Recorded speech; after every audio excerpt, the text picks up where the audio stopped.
Bismillahirrahmanirrahim. Assalamualaikum warahmatullahi wabarakatuh. Waalaikumsalam warahmatullahi wabarakatuh. Alhamdulillah, wassalatu wassalamu ala rasulillah wa ala alihi wa sahbihi wa man wala amma ba'd.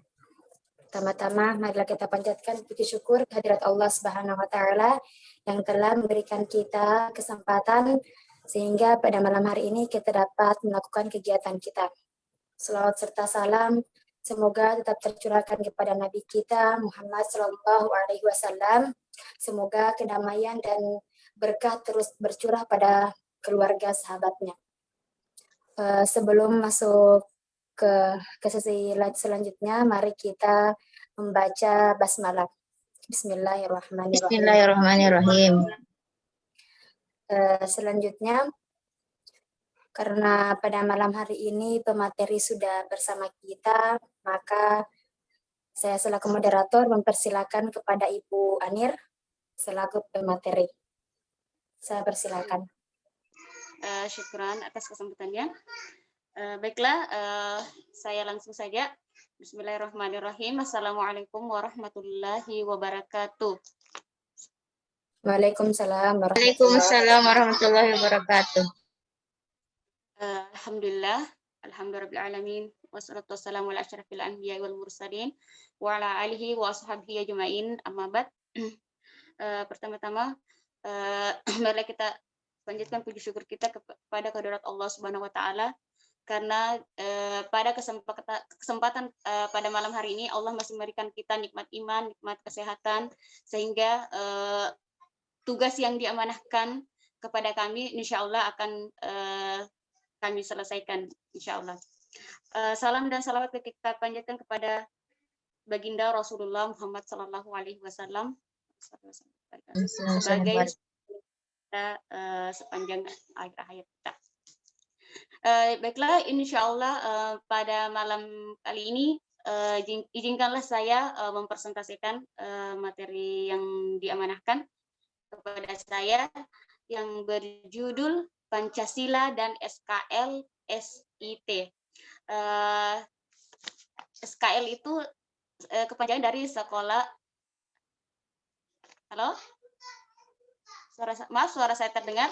Ya, terdengar.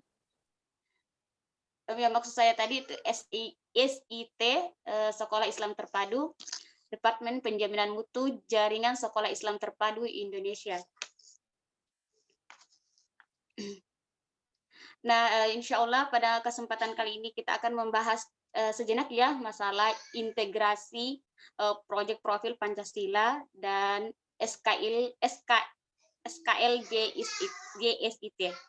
Nah, bagaimana kita tahu atau memahami atau berkomitmen untuk mencapai SKL yang dimana masing-masing tahap dan unitnya itu seperti ada yang di TK, di SD, kemudian bagaimana caranya kita bisa tahu bahwa pencapaian itu bisa optimal.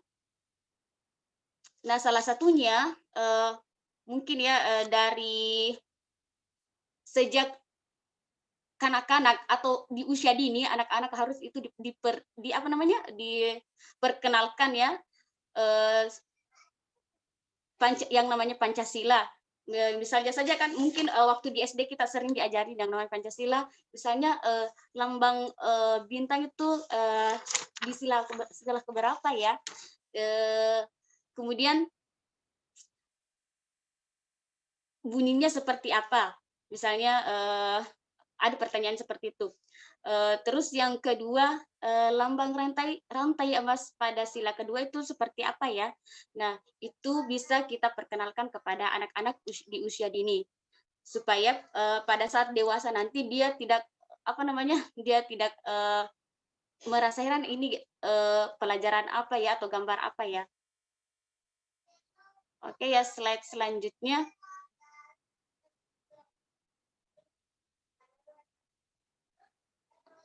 Oh, mungkin Bu Mu tadi belum. Halo, maaf, suara saya terdengar? Iya, terdengar. Ya, di slide keberapa? di slide 3.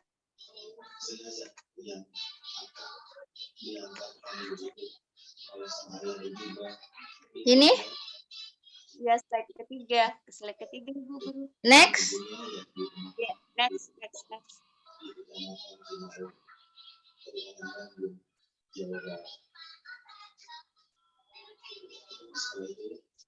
Ini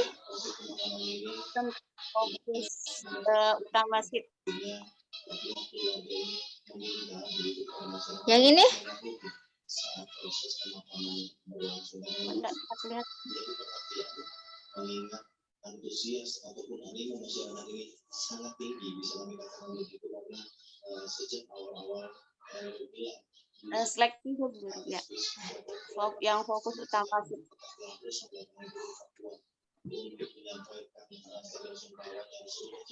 Nah, yang satunya Guru, yang satu. Slide ketiga. Iya. Kemudian pada slide ketiga tadi kita sudah membahas ya sedikit tentang Pancasila. Mungkin sedikit menjelaskannya mengingat waktu juga. Teman-teman, mudah-mudahan ini bukan apa tadi menjelaskan yang namanya berapa Pancasila. Ini bukan ya. Di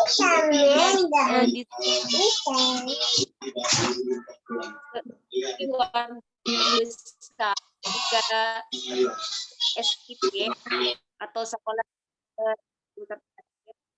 tetap kita harus tahu apa sebenarnya makna di balik lambang itu.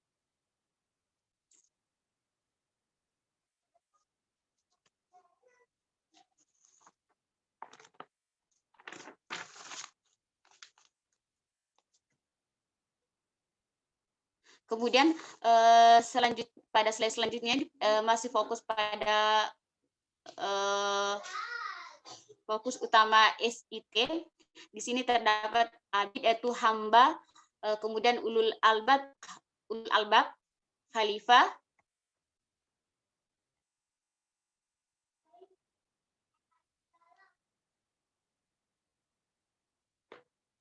nah kemudian di slide selanjutnya JIT Indonesia. Nah di sini ada beberapa profil pelajar Pancasila dan salah satunya adalah Pancasila adalah sebagai dasar negara Indonesia. Nah, semua warga negara diwajibkan memahami dan mengamalkan Pancasila serta menjadikan Pancasila itu sebagai pegangan hidup.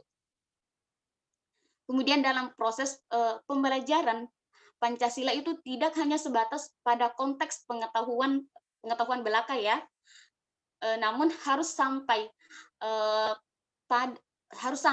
bagaimana mengaplikasikannya dalam kehidupan kita sehari-hari. Kemudian pendidikan di Indonesia itu yang semestinya mengarah terwujudnya pelajar yang mampu berpikir kritis, komprehensif, dan bangga dengan jati dirinya sebagai anak Indonesia. Nah, dengan kata lain, karakteristik pelajar Indonesia itu adalah pelajar sepanjang hayat yang memiliki kompetensi norma. Kemudian pelajar Pancasila yang manakah dimaksud dengan pelajar Pancasila itu yang seperti pertama beriman, bertakwa kepada Tuhan Yang Maha Esa, berakhlak mulia, mandiri, bernalartis, kemudian berkebinekaan global, bergotong royong, dan kreatif.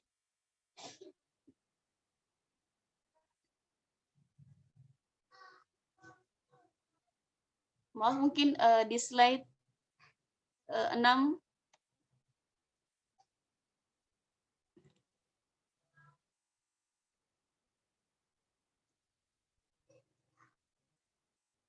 Slide 6, Bunda.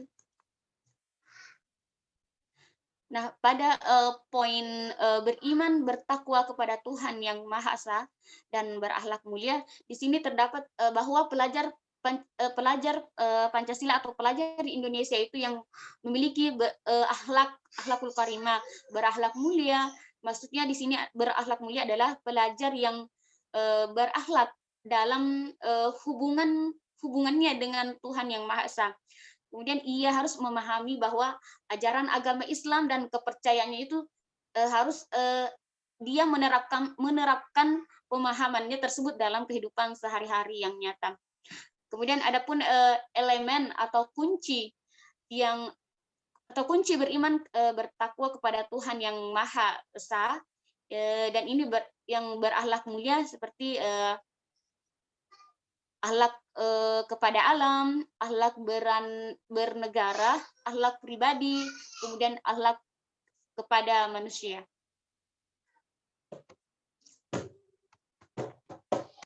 Kemudian di slide selanjutnya, di slide ke-7, bahwa pembelajar atau pelajar Pancasila itu harus ada beberapa yang harus dicapai. Beberapa capaian perkembangan yang harus dicapai itu adalah pertama, mengenal Allah sebagai pencipta, pemberi rezeki dan maha pemilik. Kedua, mengenal dan berlatih membantu orang terkena musibah, kemudian mengenal rasa malu saat berbuat salah, mengenal dan menanamkan emosi. Menamakan emosi, kemudian mengenal Asmaul Husna, berlatih mengajak kebaikan kepada orang lain. Kemudian mengenal dan berlatih bersikap jujur, mengenal ciri-ciri laki-laki dan perempuan, tertib mengucapkan dan menjawab. Kemudian menolong diri sendiri. Kemudian tadi yang terakhir itu mengenal rasa syukur kita kepada Allah Subhanahu wa taala. Mungkin di slide selanjutnya, slide terakhir sepertinya.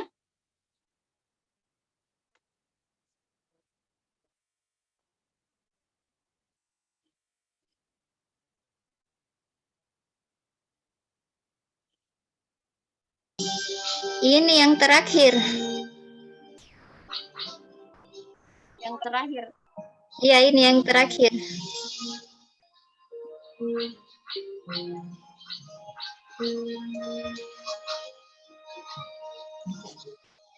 Dari penjelasan tadi, itulah mungkin beberapa penyampaian atau presentasi yang sempat saya bawakan.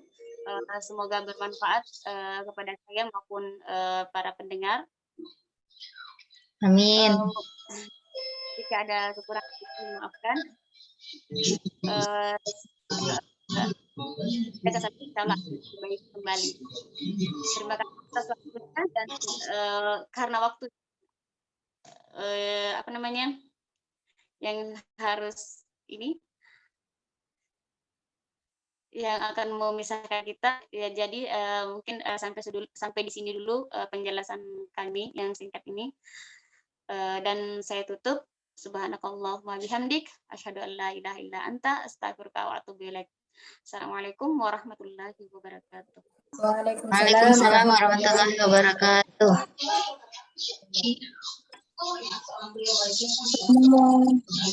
Ya. Tidak jalan keduanya di sini.